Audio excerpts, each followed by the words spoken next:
Ouça estes números impressionantes. No Brasil, pela primeira vez, a taxa de fecundidade caiu para 1,6 filho por mulher, muito abaixo da taxa de reposição populacional, que é 2,1. Em Buenos Aires, há mais cachorros de estimação do que crianças com menos de 10 anos. Na Coreia do Sul, o índice é tão baixo que o país corre o risco de perder metade da sua população até o final do século. E no Japão, vendem-se mais fraldas para adultos do que para bebês, um símbolo claro do envelhecimento acelerado da sociedade. Para nossos avós, ter filhos não era uma escolha, era uma certeza quase biológica. Eles não se perguntavam se seriam pais, mas quantos filhos teriam. Hoje, o mundo passou por uma virada profunda. A maternidade e a paternidade deixaram de ser destinos inevitáveis e se tornaram opções que um número crescente de pessoas está decidindo recusar. No Brasil, o IBGE aponta que o número de nascimentos segue caindo ano após ano, colocando o país diante de um futuro com mais idosos do que jovens. A taxa de natalidade na Argentina atingiu seu nível mais baixo da história. A Colômbia enfrenta uma crise demográfica sem precedentes. Esse declínio na natalidade não é apenas uma tendência local, é um fenômeno global. E não se trata apenas de uma mudança demográfica, é uma transformação profunda na forma como a sociedade entende realização pessoal e felicidade. Há poucas décadas, ser pai ou mãe era considerado o auge da realização de uma vida. Hoje, segundo pesquisas recentes, 75% dos jovens ao redor do mundo não veem isso como algo essencial para se sentirem completos. Mas por que isso está acontecendo? Estamos diante de um problema que precisa ser solucionado, ou é apenas o curso natural das sociedades modernas? E, ainda mais importante, o que essa mudança revela sobre o futuro que estamos construindo juntos? Parte 1, das 5 razões do declínio.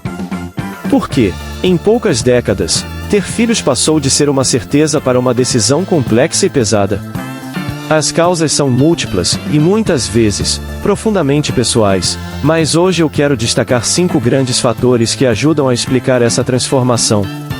O primeiro deles é o impacto na carreira profissional. Muitos jovens, e, sobretudo, as mulheres, percebem que progredir na profissão é quase incompatível com a criação de filhos. Conciliar esses dois mundos exige tanto esforço que acaba desestimulando muitos. E mais, em termos econômicos, ter filhos pode significar um retrocesso na renda futura e nas oportunidades de crescimento na carreira. No Brasil, por exemplo, dados mostram que mulheres que se tornam mães têm uma queda significativa na renda em comparação com as que não têm filhos, o chamado penalidade da maternidade. O segundo fator é o custo de vida cada vez mais elevado. Antigamente, criar filhos tinha um custo relativamente baixo, e, além disso, as crianças contribuíam com trabalho nas tarefas da casa, na lavoura ou no pequeno comércio familiar. Hoje, felizmente, não usamos mais crianças como mão de obra. Mas, por outro lado, criá-las dentro dos padrões modernos exige um investimento financeiro gigantesco. Um professor de economia costumava dizer com humor: as crianças deixaram de ser ativos produtivos e se tornaram passivos luxuosos. Um trocadilho, mas que carrega muita verdade. Nos Estados Unidos, por exemplo, a poupança para a educação dos filhos é a segunda maior fonte de estresse financeiro, perdendo apenas para os financiamentos imobiliários. No Brasil, um levantamento do SPC mostra que o custo médio de criar um filho até os 18 anos supera R$500 mil, sem contar o ensino superior. Ou seja, ter filhos não só reduz a renda disponível como também multiplica os gastos de forma significativa. O terceiro fator, menos óbvio, mas crucial, é a instabilidade dos relacionamentos. Pesquisas recentes indicam que, entre os jovens, a duração média dos relacionamentos é de apenas 4 anos e, em 60% dos casos, nem são anos consecutivos. É claro que é possível criar filhos sozinho ou em arranjos familiares não tradicionais, mas a verdade é que dividir responsabilidades com um parceiro torna tudo mais viável. Assim, a incerteza sobre a estabilidade afetiva é um freio, consciente ou não, na decisão de ter filhos. E não podemos ignorar a desigualdade brutal na divisão das tarefas domésticas e do cuidado. De acordo com a CEPAL, Na América Latina, as mulheres dedicam 3 vezes mais tempo que os homens ao trabalho não remunerado dentro de casa. No Brasil, o IBGE confirma esse abismo, se as mulheres gastam, em média, quase o dobro do tempo dos homens com tarefas domésticas e cuidados com familiares. Não surpreende que sejam justamente elas as que mais questionam a maternidade, sabendo que, mesmo com um parceiro presente, a maior parte da carga seguirá recaindo sobre seus ombros. O quarto ponto é um sentimento crescente de pessimismo em relação ao futuro. Muitos jovens não querem trazer filhos a um mundo que enxergam à beira do colapso, seja por causa da crise climática, da escassez de recursos, da instabilidade econômica ou das tensões políticas globais. A pergunta que muitos se fazem é: quero realmente que meus filhos enfrentem o que vem por aí? E, além disso, há a preocupação inversa, e o impacto que ter filhos poderia ter no planeta. Há quem veja a reprodução como um ato que agrava a crise ambiental, já que cada nova vida significa mais consumo e mais emissão de carbono. E, por fim, talvez o mais revelador, um número cada vez maior de pessoas simplesmente não enxerga a paternidade ou maternidade como um caminho necessário para atingir a felicidade. Para muitos, é justamente o oposto e um obstáculo. Mesmo quem tem recursos suficientes prefere investir seu tempo e energia em viagens, empreendedorismo, amizades e paixões pessoais, sem as limitações que a criação de filhos inevitavelmente impõe. Enquanto os avós sentem a ausência de netos quase como um luto, as novas gerações estão reescrevendo o que significa viver uma vida plena. A felicidade, hoje, está cada vez menos ligada à reprodução, e essa mudança está remodelando a estrutura da família e da sociedade de uma forma sem precedentes. Mas, se cada vez menos pessoas querem ter filhos, talvez devêssemos também refletir: será que a forma como estamos criando nossos filhos hoje não tem alguma responsabilidade nisso? Parte 2, e a armadilha da criação perfeita. A maneira como criamos nossos filhos hoje está no centro dessa crise. No passado, a partir de certa idade, os filhos contribuíam para a economia da família. Quem nunca ouviu histórias dos avós que, ainda crianças, ajudavam nas plantações ou trabalhavam no comércio dos pais? Hoje, o quadro se inverteu, e nós é que trabalhamos para nossos filhos e, mais do que isso, competimos em uma espécie de Olimpíada da paternidade perfeita. É um jogo para o qual ninguém nos preparou, mas em que somos cobrados a conquistar medalhas inalcançáveis. Antes, ser um bom pai ou mãe significava manter os filhos alimentados, vestidos e com disciplina básica. Hoje, a criação virou um projeto de altíssimo desempenho, cada minuto conta. Espera-se que a criança fale 3 idiomas antes dos 5 anos, tenha o equilíbrio emocional de um monge budista aos 8 e, aos 10, lidere o projeto vencedor da Feira de Ciências enquanto brilha em algum esporte olímpico. Esse modelo, que chamam de parentalidade intensiva, está esgotando não só os pais, mas também os próprios filhos e talvez esteja, sem querer, tornando a ideia de ser pai ou mãe algo tão desgastante que muitos preferem nem entrar nesse caminho. Se você não atinge esse ideal, é um pai ruim. E se consegue, também é, porque está exigindo demais da criança. Essa pressão constante sobre pais e filhos transformou a criação em uma maratona sem linha de chegada e sem dias de descanso. Graças aos celulares, somos a primeira geração que precisa estar disponível 24 horas por dia para o trabalho e, simultaneamente, ser pais impecáveis que jamais faltam a uma reunião da escola, uma apresentação do balé ou a uma feira de ciências infantil. E como se não bastasse, as redes sociais amplificam essa cobrança a níveis quase insuportáveis. Rolando pelo Instagram ou pelo TikTok, você só vê o lado cor-de-rosa das famílias, e viagens paradisíacas, filhos sorridentes e casas sempre arrumadas. O que nunca aparece? As birras no supermercado, as noites em claro ou o esgotamento mental que corrói muitos pais. E agora, alimentada em parte por essa idealização virtual, surge uma nova epidemia silenciosa. No Brasil, por exemplo, uma pesquisa recente do Datafolha revelou que 78% dos pais estão extremamente preocupados com o risco de seus filhos desenvolverem ansiedade, depressão ou serem vítimas de bullying, palavras que praticamente não existiam no vocabulário das gerações anteriores.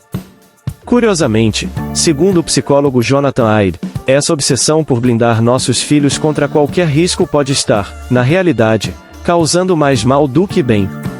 As crianças precisam de tempo livre para explorar e brincar sem supervisão constante. Mas o que temos hoje é o oposto, isolamento dentro de casa, hipnotizadas por telas, sempre sob o olhar vigilante dos pais. Com tanta superproteção e tão pouca autonomia, estamos modificando a essência da infância, e não para melhor. A parentalidade moderna se tornou tão desgastante que está esgotando justamente aqueles que mais amam seus filhos. Estamos vivendo uma contradição desconcertante. Nunca investimos tanto tempo, energia e dinheiro na criação dos nossos filhos, e ao mesmo tempo, nunca sentimos tanto que estamos falhando. E isso tem efeitos concretos. Veja este dado revelador: quando pesquisadores perguntaram a um grupo grande de crianças o que elas mais gostariam que seus pais mudassem, a maioria dos adultos apostou que elas responderiam mais tempo juntos. Mas não foi isso que disseram. O pedido mais frequente foi surpreendentemente simples: que seus pais estivessem menos cansados. A mensagem é clara: nossos filhos não precisam necessariamente de mais horas da nossa companhia, mas de uma presença mais plena, menos ansiosa, menos esgotada. Só que, nas Olimpíadas da Paternidade Perfeita, não competimos só com outros pais, enfrentamos também o algoritmo do Instagram, do TikTok e do YouTube, que disputa ferozmente a atenção dos nossos filhos, moldando seus cérebros para buscar gratificação instantânea e tornando-os cada vez menos tolerantes ao tédio e à frustração. E a pergunta crucial é: como educar crianças para lidar com frustrações num mundo programado para distraí-las a cada segundo? Parte 3. É a geração que desaprendeu a se entediar. Os pais e mães atuais carregam um fardo curioso: são a geração mais obediente da história moderna. Quando crianças, obedecíamos aos nossos pais. Agora, adultos, muitos de nós obedecemos às vontades dos nossos filhos. Esgotados após jornadas duplas ou triplas, muitos pais cedem às birras apenas para manter a frágil paz doméstica enquanto tentam, por alguns minutos, relaxar assistindo a vídeos ou responder e-mails do trabalho. A dinâmica de controle parental mudou radicalmente. Antes, havia um arsenal de métodos, da bronca severa ao castigo sem televisão ou sobremesa. Hoje, o que temos é uma negociação constante com pequenos especialistas em barganha emocional. Os pais modernos pisam em ovos para evitar o próximo colapso emocional dos filhos. Mas a luta vai além. De hoje, competimos com um adversário invisível e poderoso: os algoritmos das redes sociais e aplicativos. Pela primeira vez na história, os pais não apenas educam, mas disputam a atenção dos filhos com sistemas de inteligência artificial criados para serem mais viciantes do que qualquer brinquedo ou passatempo tradicional. Quando a vida real não consegue oferecer a mesma descarga instantânea de dopamina que um vídeo curto do TikTok ou um jogo de celular, o cérebro infantil sofre uma espécie de abstinência. E, com isso, está emergindo uma geração que simplesmente não sabe lidar com momentos sem estímulo. No Brasil, o uso diário de telas por crianças entre 6 e 10 anos já ultrapassa, em média, 5 horas por dia, segundo dados da Sociedade Brasileira de Pediatria, o que supera em muito as recomendações de especialistas. Há poucos anos atrás, os smartphones ainda não existiam. Sair para jantar fora com a esposa e filho já era um desafio imenso. Filho, aqui é um restaurante, não dá para gritar. Filho, senta. Não pode correr entre as mesas. Às vezes funcionava, às vezes não, e suportávamos os olhares impacientes de outras mesas. Mas jamais deixávamos de conversar entre nós. Hoje, em situações parecidas, vejo casais jantando em paz enquanto os filhos estão pacificamente hipnotizados por um tablet ou celular. E é justamente nesse atrito da vida real que as crianças aprendiam coisas essenciais, que certos comportamentos são adequados num contexto, mas não em outro, que é preciso, às vezes, controlar impulsos e, acima de tudo, que o tédio não é um inimigo, é um espaço fértil onde nascem a criatividade, a imaginação e a capacidade de lidar com a frustração. O tédio virou um tabu moderno, mas é um componente fundamental do desenvolvimento saudável. Estamos criando uma geração que nunca experimentou a sensação de não ter o que fazer, e isso pode ter consequências graves para o futuro. Afinal, que tipo de adulto formamos quando cada instante da infância foi preenchido com estímulos para evitar até o menor vazio? E, Para tornar tudo ainda mais complicado, além de eliminarmos o tédio, também estamos apagando uma experiência social básica que, por séculos, foi a academia natural onde se treinava a tolerância, a negociação e o compartilhamento, sem que ninguém chamasse isso de habilidades sociais. Qual é essa outra peça-chave que estamos perdendo? Parte 4. Crescer sem irmãos. A criação exaustiva e superprotetora não é o único fator por trás das mudanças que estamos vendo. Existe outro fenômeno silencioso, mas com impacto profundo: o desaparecimento dos irmãos. Imagine a cena: você está à mesa, e alguém serve o último pedaço de pizza. Se você cresceu com irmãos, sabe exatamente o que acontece a seguir: uma negociação, ou uma disputa, que ensina sobre ceder, argumentar e, às vezes, perder. Para uma crescente geração de filhos únicos, que no Brasil já representa mais de 40% das crianças nas grandes cidades, segundo o IBGE, esse pedaço de pizza sempre foi deles. Nunca precisaram disputar, dividir ou abrir mão. Essa diferença aparentemente simples molda atitudes e habilidades sociais ao longo da vida. A convivência com irmãos sempre foi o primeiro campo de treinamento onde se aprende sobre empatia, paciência e resolução de conflitos. Ao crescer sem essa experiência, muitas crianças chegam à vida adulta com menor tolerância à frustração e menos habilidade para lidar com divergências. Nas últimas décadas, o número de famílias com apenas um filho cresceu de forma impressionante em várias partes do mundo. Nos Estados Unidos, por exemplo, a proporção de mulheres que têm só um filho dobrou desde os anos 1970. Na Espanha, cerca de 40% das famílias são formadas por filhos únicos. Na Argentina, mais e mais casais optam por parar no primeiro, seja por escolha pessoal ou por sentirem que não conseguem arcar com os custos e a carga emocional de ter mais. No Brasil, segundo dados do IBGE, essa tendência também se confirma, que em grandes centros urbanos como São Paulo e Rio de Janeiro, mais de 45% dos casais têm apenas um filho. Entre os fatores que impulsionam essa mudança, o adiamento da maternidade e da paternidade ocupa um lugar central. Hoje, a chegada dos filhos acontece bem mais tarde do que acontecia há meio século. Na década de 1970, a idade média para o primeiro filho girava em torno dos 24 anos. Agora, em países desenvolvidos e também nas classes médias urbanas brasileiras, essa média já ultrapassa os 30 anos. E quanto mais tarde vem o primeiro, menores são as chances de um segundo, seja por limitações biológicas, financeiras ou pelo simples esgotamento físico e mental.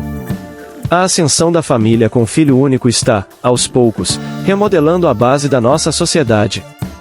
Sem irmãos com quem disputar brinquedos, dividir o quarto ou formar alianças secretas, essas crianças crescem em um ambiente onde são o centro absoluto da atenção adulta, uma espécie de trono solitário. Claro, isso traz vantagens óbvias, e mais recursos concentrados, atenção exclusiva e, muitas vezes, uma maturidade precoce por conviverem mais com adultos do que com outras crianças. Os pais podem direcionar todo o seu tempo, dinheiro e energia para um único projeto, sem a necessidade de fracionar entre vários filhos. Mas esse modelo também traz custos ocultos. Sem a escola diária de pequenos conflitos e negociações, que vem de compartilhar o sofá, o tablet ou a atenção dos adultos, muitos filhos únicos acabam desenvolvendo menor tolerância à frustração. Nunca precisaram lutar pelo seu espaço dentro de casa. Especialistas alertam que essa criação hiperindividualista pode estar alimentando uma geração com uma sensação de direito adquirido, uma percepção de que o mundo lhes deve algo só por existirem. Não é culpa dessas crianças, é um efeito colateral previsível de crescer num ambiente onde seus desejos foram raramente desafiados e onde, de fato, o último pedaço de pizza quase sempre foi deles. Ter irmãos é uma das primeiras lições reais da vida em sociedade. Ensina que nem sempre você será o primeiro da fila, que em muitos momentos vai perder, e que a justiça perfeita simplesmente não existe. Irmãos obrigam a criança a desenvolver empatia, paciência e uma resistência emocional que será essencial mais tarde, nas relações de amizade, no ambiente escolar e no trabalho. A grande pergunta é, e sem essa escola primária da convivência, o que estamos cultivando para o futuro? O mais preocupante é imaginar as consequências de longo prazo. Enquanto muitos casais optam por não ter filhos, aqueles que decidem tê-los frequentemente sentem que um único já representa o limite do que conseguem suportar emocional e financeiramente. O resultado disso? Estamos criando uma geração que chega à vida adulta com menos treino nas artes de ceder, compartilhar e negociar, justo num momento histórico em que essas habilidades sociais são mais necessárias do que nunca. Paradoxalmente, estamos desmontando a relação fraternal, que sempre foi a primeira e mais poderosa escola de convivência humana, no exato momento em que mais precisaríamos dela. Epílogo: o futuro que estamos deixando escapar. A queda da natalidade não é apenas uma estatística fria, é um espelho que nos força a refletir sobre o tipo de sociedade que estamos construindo.